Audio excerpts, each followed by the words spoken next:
ये तो बहुत अच्छा होती है।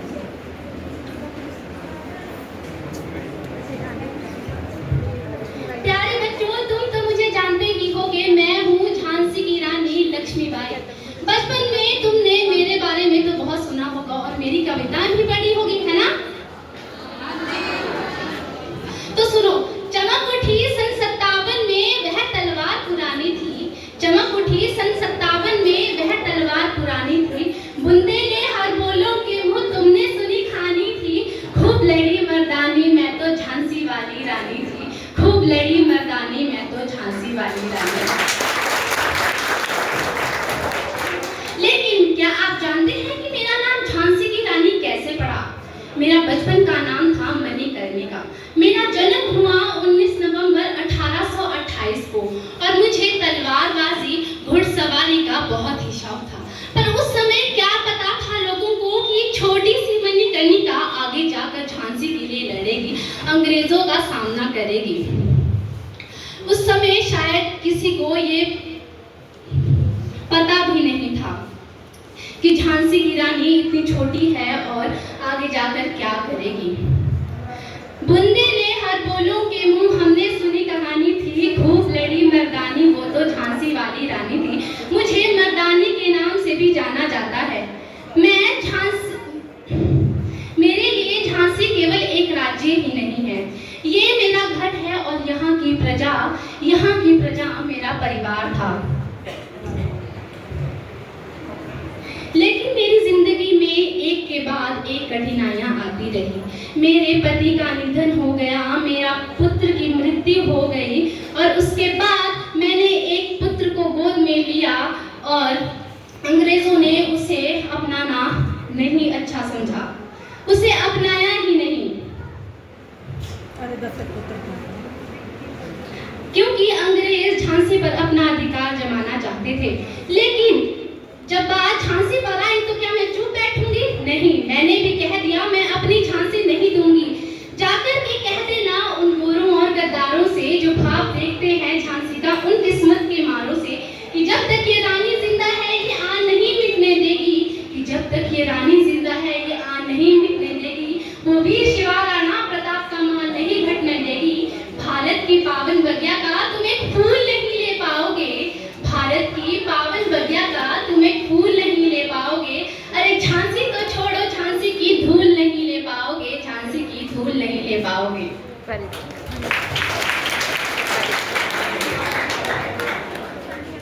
आप सभी तो मुझे जानते ही होंगे बच्चों। मेरा नाम है मोहनदास करमचंद।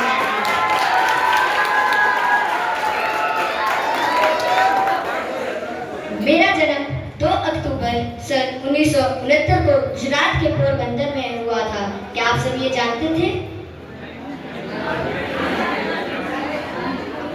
मेरे पिताजी का नाम करमचंद उत्तमचंद गांधी था और मेरी माताजी का नाम पुतलीबाई था।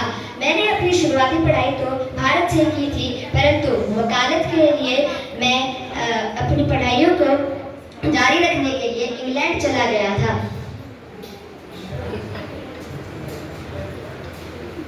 प्यारे बच्चों, आप सभी मुझे जानते ही होंगे। मैं हूँ सरोजिनी नायक। मुझे ही भारत कोकिला के नाम से भी जाना जाता है। पर क्या आप सब ये जानते हैं कि मुझे भारत कोकिला के नाम से क्यों जाना जाता है? पर ये बताने से पहले मैं आपको बताना चाहूंगी कि मेरा जन्म 13 जनवरी 1879 को हुआ था। मेरे पिताजी एक वैज्ञानिक थे और मेरी माताजी एक कवित्री थी। शायद इसी वजह से मेरा शब्दों के साथ बचपन से ही एक गहरा संपर्क था। तो लोगों का कहना था कि मेरी आवाज लोगों के दिलों तक जाती थी। इसी वजह से उन्होंने मुझे भारत कोकिला का दर्जा दिया था।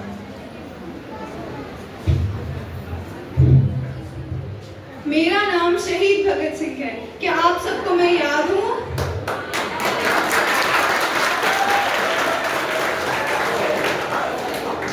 मेरा जन्म 28 सितंबर 1907 को पंजाब के बंगा गांव में एक ऐसे परिवार में हुआ जिसकी सांसों में देशभक्ति बसी थी। मैंने बचपन से ही अपनी मातृभूमि को गुलामी की जंजीरों में बंधा देखा। तब से मेरे बाल मन में एक विचार आया, एक ऐसा देश जहां कोई किसी की गुलामी ना करे और मेरे देशवासी स्वतंत्रता के साथ जी सके। फिर आया 1857 का विद्रोह। झांसी को अंग्रेजों ने चारों तरफ से घेर लिया। चारों तरफ संकट ही संकट था, लेकिन मेरे भीतर से सिर्फ एक ही आवाज आ रही थी कि मुझे अपनी झांसी और वहां के लोगों की रक्षा करनी है। मेरे एक हाथ में तलवार थी, साथ में घोड़ा था और सामने एक ऐसा साम्राज्य खड़ा था जो मुझे झुकाना चाहता है। फिर भी मैं झुकी नहीं। मैंने उनका डट का सामना किया, क्योंकि मैं ही अपने लोगों की ढाल थी। सुन लो अंग्रेजों, तुमको दिखलाएंगे कि सरिया पानी कैसा होता है, तुमको दिखलाएंगे बुंदेली पानी कैसा होता है और बिना सर के लड़ने वाला एक सेनानी कैसा होता है। दिखलाएंगे कि ये झांसी की रानी कैसे अड़ती है, दिखलाएंगे ये झांसी की रानी कैसे अड़ती है। मर्दों की छाती पर चढ़कर ये मर्दानी कैसे लड़ती है, ये मर्दानी कैसे लड़ती है। Very good, very good. आप सभी मुझे प्यार से बापू और राष्ट्रपिता के नाम से भी जानते हैं, परंतु जब मैं इंग्लैंड से अपनी पढ़ाई करके आया तो मैंने भारत में देखा कि यहाँ पर अंग्रेजों का राज बहुत बढ़ चुका था। मैंने अंग्रेजों का राज खत्म करने के लिए सर्वप्रथम 1930 में दांडी मार्च की।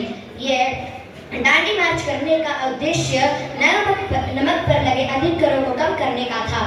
उसके बाद मैंने श्रीमती सरोजनी नायडू के साथ सत्याग्रह भी किए, जिनमें मैंने 4 सत्याग्रह किए, जिनमें प्रमुख सत्याग्रह थे चंपारण सत्याग्रह और आजादी का आंदोलन। कितना बड़ा है? मेरा बचपन भी आप सभी के बचपन की तरह था। बचपन में मुझे कविताएं लिखने का बहुत ज़्यादा शौक था। मैंने आप सब ये जानकर हैरान होंगे कि मैंने 12 वर्ष की आयु में ही एक सबसे लंबी कविता लिखकर प्रस्तुत की थी, जिसे पढ़कर लोग बहुत हैरान हुए थे, जिस कविता का नाम था the lady of the lake.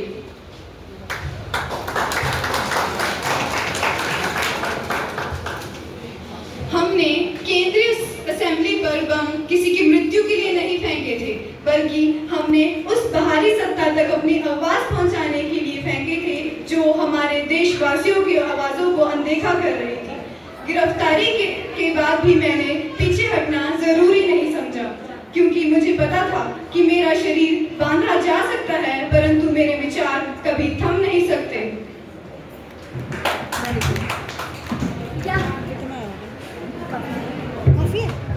यहाँ भी मेरा संघर्ष रुका नहीं। ये था मेरा आखिरी युद्ध। मैं ग्वालियर पहुंची और 18 जून 1858 को मैं वहाँ युद्ध में वीर गति को प्राप्त हो गई। अंग्रेजों ने मेरे पीठ पीछे वार किया, क्योंकि उनमें इतनी हिम्मत नहीं थी कि वो मेरे सामने आकर मुझ पर वार करे। आज भी मुझे कोई पूछे ना कि तुम कौन थी, तो मैं यही कहूंगी कि मैं मणिकर्णिका थी, मैं मनु थी, मैं झांसी की रानी बन गई और आखिरी सांस तक इस झांसी के लिए लड़ी। और यही कहूंगी कि मैं झांसी की रानी थी, मैं झांसी की रानी थी, मैं झांसी की रानी थी। चंपारण सत्याग्रह अंग्रेज किसानों को जबरदस्ती नील की खेती करने को बोलते थे और उन पे अधिक कर भी लगाया जाता था, जिसके कारण मैंने चंपारण सत्याग्रह किया। 1942 में मैंने आज़ादी का आंदोलन किया था। मैंने हिट करो और मरो का नारा दिया था। 1942 में करने वाले आंदोलन की सफलता हमें 15 अगस्त 1947 को मिली थी, जिसे आप सभी स्वतंत्रता दिवस के रूप में मनाते हैं। मेरी मौत एक गोरखा सैनिक माथुराम गोडसे द्वारा गोली मारने के कारण 31 जनवरी को हुई थी।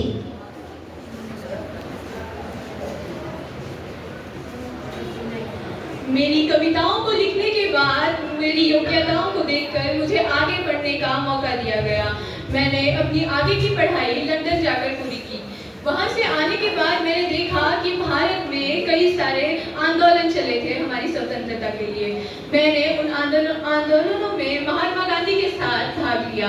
उनके साथ कई आंदोलनों में भाषण दिए और महिलाओं को आगे लाने के लिए भरसक प्रयास प्रयास कर सकते हैं। कोई नहीं। उसके बाद 15 अगस्त 1947 को हमारा देश आज़ाद हुआ। हमारे देश की आज़ादी के बाद कुछ समय बाद उत्तर प्रदेश में मुझे महिला राज्यपाल का दर्जा मिला।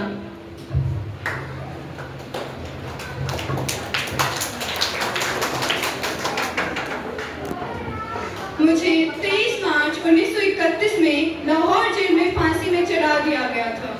मैंने गिरफ्तारी इसलिए स्वीकार की ताकि मेरे विचारों का आगे प्रचार हो सके। शहीदों की चिताओं पर लगेंगे हर बरस मेले, शहीदों की चिताओं पर लगेंगे हर बरस मेले, वतन पर मरने वालों का यही अंजाम होगा, यही अंजाम होगा।